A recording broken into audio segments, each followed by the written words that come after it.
मित्रांनो, महाराष्ट्रातील एका छोट्याशा गावातला एक साधासुधा मराठी मुलगा शिक्षणासाठी शहरात आला आणि तेथील एका मॉडर्न मुलीवर प्रेम करू लागला. पण तिच्याच हातून त्याचं मन तुटलं. मात्र तो यात कोसळून न जाता उलट आपलं आयुष्य बदलायचं ठरवतो. देवदास बनण्याऐवजी त्यानं स्वतःचं एक वेगळं व्यक्तिमत्व घडवण्याचा निर्णय घेतला. आणि हाच मुलगा आज मराठी पॉप म्युझिकचा एक चमकता तारा आहे. हा मुलगा म्हणजेच संजू राठोड. गुलाबी साडी, काळी बिंदी आणि शेकी शेकी सारखी त्याची गाणी आज घराघरात गाजत आहेत. पण ही यशोगाथा इतक्या सहज मिळालेली नाहीये. चला तर मग त्याच्या प्रेरणादायी प्रवासाची कहाणी ऐकूया. संजूचा जन्म 24 नोव्हेंबर 1998 रोजी जळगाव जिल्ह्यातील धनवाड परिसरातील एका छोट्याशा खेड्यात झाला. त्यांचे वडील शेतीसोबत वेल्डिंगचे काम करायचे, तर आई घर सांभाळायची. घरची आर्थिक परिस्थिती फारशी चांगली नव्हती. संजू आणि त्याचा लहान भाऊ सचिन राठोड दररोज 2 किलोमीटर पायी चालून शाळेत जात असत. तरीही वडिलांनी मुलांच्या शिक्षणात कधीच तडजोड केली नाही. पुढे संजूला मेकॅनिकल डिप्लोमासाठी जळगावला पाठवण्यात आलं. शिक्षणादरम्यान त्याला एका शहरातल्या मुलीवर प्रेम जडलं. सुरुवातीला तिचीही भावना तशीच होती, पण नंतर तो गावाकडचा आहे म्हणून तिने त्याच्याशी अंतर ठेवायला सुरुवात केली आणि शेवटी त्याला सोडून गेली. या ब्रेकअपमुळे संजू खूप खचला. पण त्याच काळात त्याने योयो हनी सिंग हनीची गाणी ऐकायला सुरुवात केली, कारण त्याच्या प्रेयसीला ती गाणी आवडायची. याच वेळी त्याने ब्रेकअप पार्टी हे गाणं ऐकलं आणि त्याच्या मनात विचार आला की रडून काही होणार नाही, काहीतरी वेगळं करायला हवं. त्यानंतर त्याने स्वतःचा रॅप लिहायला सुरुवात केली आणि ते आपला चुलत भाऊ जी स्पार्क गौरव याला ऐकवले.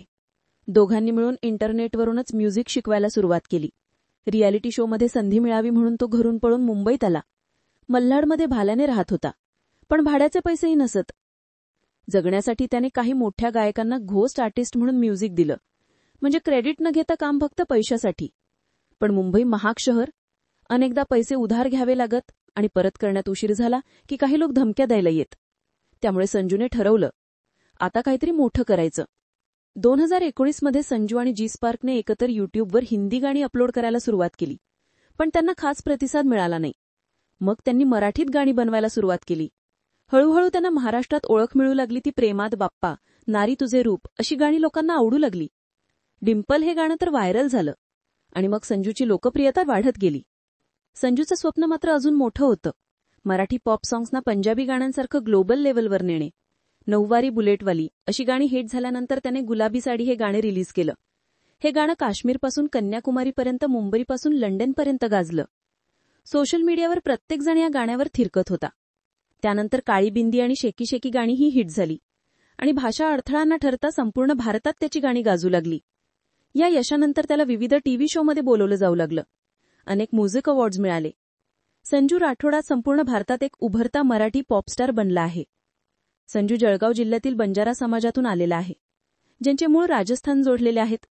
बंजारा समाजातील महान संत सेवालाल महाराज यांना समर्पित करून त्याने बोलो जय सेवालाल हे गाणं बनवलं, जे समाजात खूप लोकप्रिय झालं. तसेच त्याने गणपती बाप्पासाठी 6 बाप्पा गाणी बनवली, जी सर्व हिट ठरली. संजू म्हणतो की मी जेव्हा देवावर विश्वास ठेवायला सुरुवात केली तेव्हापासून माझं आयुष्यच बदललं.